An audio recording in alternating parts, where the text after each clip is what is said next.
champion. Grover Norquist is the president and founder of the taxpayer advocacy group Americans for Tax Reform, and he joins us from Washington. Great to speak with you again. If we get this cut, a big cut or otherwise, how would you like to see that paid for? Well, we're talking about a dramatic reduction. It's going to take taxes down about $2 trillion over a decade.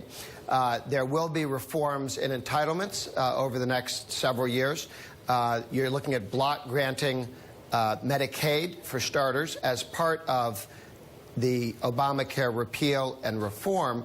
But remember, before we get to the tax cut, there's Obamacare repeal, which is $1 trillion tax cut itself. And then you move over and take the corporate rate from 35 to 20, the individual rates down to 30, top rate 33%, 25, 12, abolishes the death tax, abolishes the AMT, goes to full business, immediate full business expensing, loss carry forward without caps, and the pay for that you're talking about, the border adjustable tax, $1 trillion, but it's net about a $2 trillion plus tax reduction over a decade. So it's a dramatic tax reduction, very pro-growth, and we're having a debate about the last piece of it, which is the border adjustment. Although I think, since none of the critics of border adjustment have put forward any alternative at all, that at the end of the day, the package that the president endorsed last night and spoke towards being devised in the House of Representatives with Senate support is what will pass. Grover, help me understand here what lawmakers are operating from. Is it the Ryan Brady plan? When you hear that Gary Cohn is working on something in the White House, do you think it's going to be pretty hand in glove with what's going on in Capitol? How different do you think those two plans are going to be? They'll be very similar because, remember, they started, the House was at 25% a year ago, and then candidate Trump said 15. And the House moved towards Trump. Then Trump turned around and had his own plan on individual rates, but accepted the House's individual rate plan. And then Trump said, you know, I don't have full immediate business expensing. The House plan did, and he accepted that. So these plans for almost a year, 9 months or so, have been coming together. They've been meeting regularly. The governors are involved in this in conference calls, dealing with how you deal with, first, the issue of Medicaid being block granted. And again, because you cut $1 trillion from taxes by getting rid of Obamacare, what you have to raise in tax reform is, over a decade, $1 trillion lower. So the two are very connected, and that's why Trump and the House Republicans always go Obamacare, tax cut, Obamacare, tax cut. There's a reason one follows the other. If you stumble on Obamacare, the tax cut gets delayed. So the pressure for the tax issue also applies to getting rid of the Obamacare taxes and reforming health care. We did get some specifics on what might come after the Affordable Care Act. The president talking about getting tax credits here to buy insurance. Is that something that you're in favor of? Does that make sense to you, what the president outlined in that regard last night? Yes, and what he outlined is completely in sync with what the House is looking at doing. Tremendous increases in health savings accounts, the number of people who can have health savings accounts, the size of them, and then tax credits to help people on the margin, a high-risk pool to take care of people with pre-existing conditions, and for people who got Medicaid, block granting that to the states and giving the states a lot more leeway on how they administer it.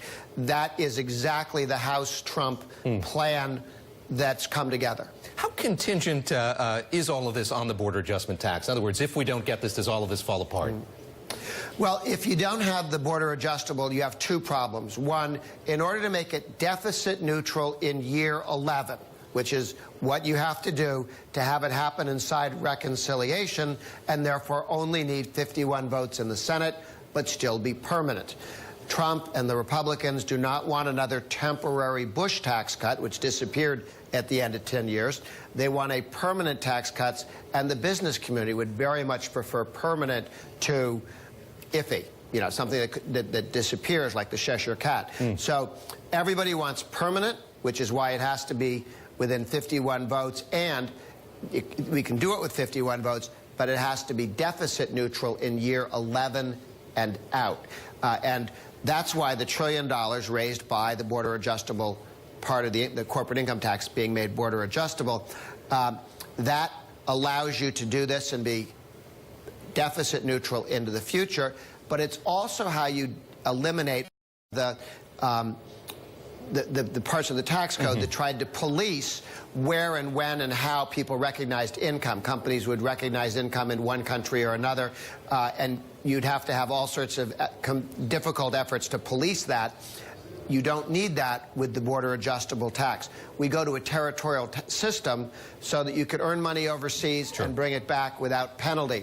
So two things would have to be replaced: the $1 trillion in a decade, and how do you move to a territorial system? Coming up with an alternative to the border adjustable tax is not impossible, I don't suppose, but it's difficult to see. And if somebody's got an idea, they really should have brought it to the table a year ago. Grover, what's your role going forward here? You're having conversations with the White House, having conversations with the House Speaker. What's your role? What's Americans for Tax Reform's role going to be here as this process plays out? Sure. We work with people in all 50 states to build support for fundamental tax reform. We work with the business community. We've been talking to them about what was important, what pieces. There are still a couple of undecided pieces. 1031, Section 1031, which allows you to defer income if you make like-kind exchanges, land, buildings, automobiles, trucks. That's iffy. It's not clear whether all or some of that stays. I think it should all stay. How do we treat individuals overseas? We're making it territorial for businesses, but there are millions of Americans who work overseas who pay French taxes and American taxes. We do that to our citizens. Most other countries don't do that to theirs. I think it'd be very helpful, very important to not tax Americans' income overseas, to let foreigners tax that, and then when they come back to the United States, they then pay taxes when they're working here. You don't want to disadvantage Americans who work overseas. So those are yet to be decided. We're certainly weighing in cases like that. And with the House, Senate, and the Senate. Remember, the Senate's a key player here. Senator Hatch, a lot of the ideas the House has came from the Senate. This is not, the Senate's not out in the cold somewhere. Senator Hatch is a key player in making this move forward because it has to pass the Senate as well as the House. Then the president gets to sign it. Grover, very quickly here, I can't let you go. I follow you on Twitter. Sure. Got to ask you about a tweet you fired off last night. It's now 9:53 and no mention of the need to end the war on vaping. Prohibition was a stupid idea the first time. Just explain what you meant by that last night during the speech. As its Parthian shot, the Obama administration's FDA set up a situation where in a couple of years, 98% of all vaping products will be illegal and would have to apply to become legalized. You would have, in effect, prohibition for vaping. 10 million Americans vape. It was key to the election of Senator Johnson in Wisconsin. He's the leader of the fight to get the FDA reformed. I know the president's looking to get an FDA that would be better at this, but it'd be nice to have the vaping community hear from him that he has not forgotten them and that his deregulation will keep vaping legal in America. Grover, great to talk to you. Thank you very much. Appreciate the clarification there. Great to talk to you as always. Grover Norquist, their president and founder of Americans for Tax Reform. Thanks very much for the time this afternoon.